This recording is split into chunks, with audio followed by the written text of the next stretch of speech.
So when I first got into running, my bet is it started the same way it did for a lot of people. It started with me seeing running as a way for me to get just a little bit healthier. But pretty soon it went from not really liking running to liking running quite a bit, to loving running, to running influencing the different relationships that I had in my life. And one of those relationships that influenced my running and has influenced my life, we're going to talk about today.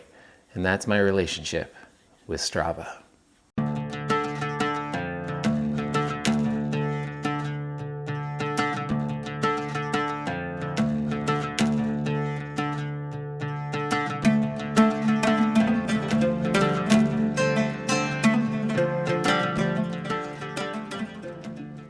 Now, before we get too far into this video, I don't mean for this video to be all about bashing Strava. Strava does some amazing things. It allows you to connect with like-minded people. You get motivated by what others are doing. You can share all your ups and downs, your positives and negatives, whether you hit those goals or miss those goals. You can chase after those FKTs. You can check out new places to run. You can get ideas on different workouts. There are so many ways that Strava is a positive place to spend some of your time. But today, I want to talk a little bit about how Strava has influenced me in maybe not all the best ways possible. And we're going to start with probably one of the biggest ones, and that's comparison. So if you are a long-time subscriber on my channel, first of all, thank you so much from the bottom of my midsole. Thank you. But if you are new to my channel, usually on these Sundays, before I go out on my long run, I take a little bit of time and think about some of the things that have impacted me through my training. That's where a lot of these videos come out. And Strava has been impacting me this week. I've gotten motivation out of some other local runners that I really look up to, but the comparison bug has kind of slipped in there. Last weekend, I took the Nimbus 27 out for a long run, did a review on that. That's currently up on the channel. Go check that out if you want to. This weekend, we're doing our first run in the Brooks Glycerin Max. Super excited for this one. It's going to be a good comparison between the Nimbus 27 and that. But today is all about Strava. So we're going to go on this run, but we're going to talk about those different things. And when it comes to comparison, on the surface, this is not necessarily a bad thing. You get inspired by what others are doing and you think, I can do that too. But there is a difference between being inspired by someone else to help you reach your new goals and trying to match the efforts of someone else regardless of if they make sense for you and your own goals.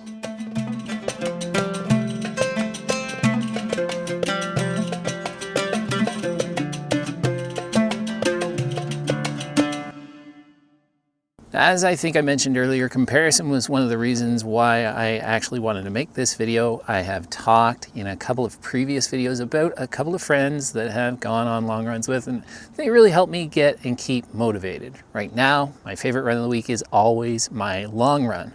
They push me.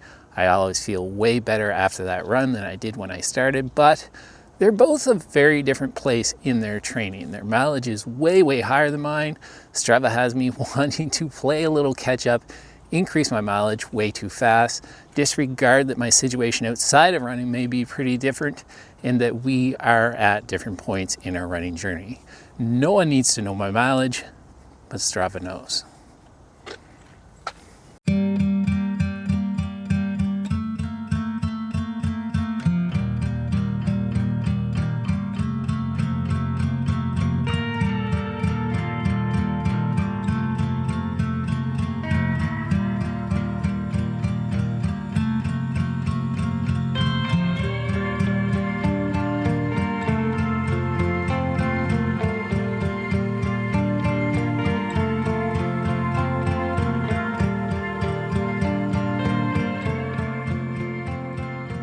This trail might have been a bit of a mistake.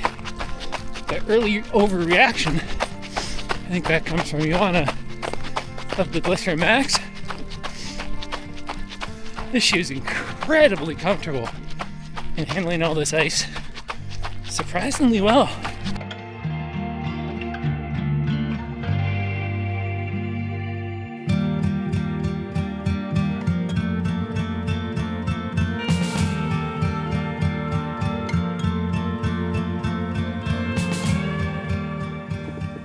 Okay, so let's talk number 2 now. Number 2 is fear. Now, potentially I'm the only one with this issue, but I'm willing to bet that there are others out there that can relate. Life is busy, and my reality right now is that if I want to reach my goals that I hope to reach with my running, with this channel, and with the new website we have, all of these things can pile up and have me feeling pretty tired. And if I'm being totally honest, there have been times where rather than attempting the workout, because I'm tired, and because I'm feeling like there is a decent chance that the workout won't go as well as I had hoped, and because I know that people are going to be able to see it on Strava, I don't start the workout at all. I'd rather take that workout, turn it into an easy run, or skip the run altogether. This way, no one sees my failed attempts.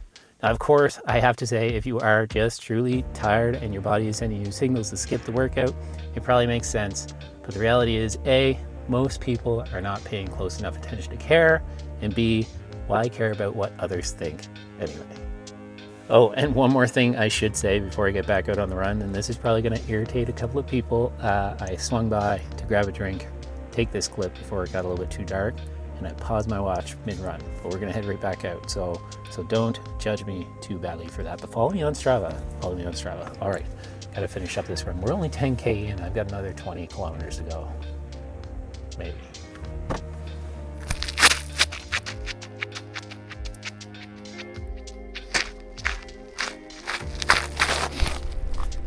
I don't know what kind of voodoo magic Brooks has put into this Glycerin Max, but I know I had an early overreaction earlier, but man, this is such a great shoe. Is this already shoe of the year for me?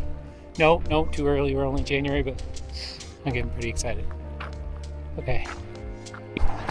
Okay, so let's talk about number 3 before it starts getting a little bit too dark. Number 3 is all about privacy now. There are plenty of things that you can do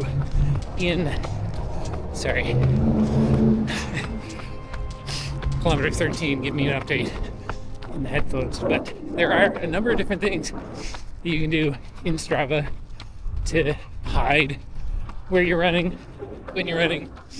You can hide what stats you want to hide, all sorts of different information. And I think Strava really encourages you to share a lot of that stuff. And every once in a while, it's good to kind of pay attention to how much information you actually are sharing. People get to know your habits, where you like to run, when you like to run. And it can be important sometimes to keep that to yourself. So privacy definitely can be something to think about with Strava. Alright. We're going to finish up this run and then get back to the house. Probably wrap this up with 1, maybe 2 more things to keep an eye on.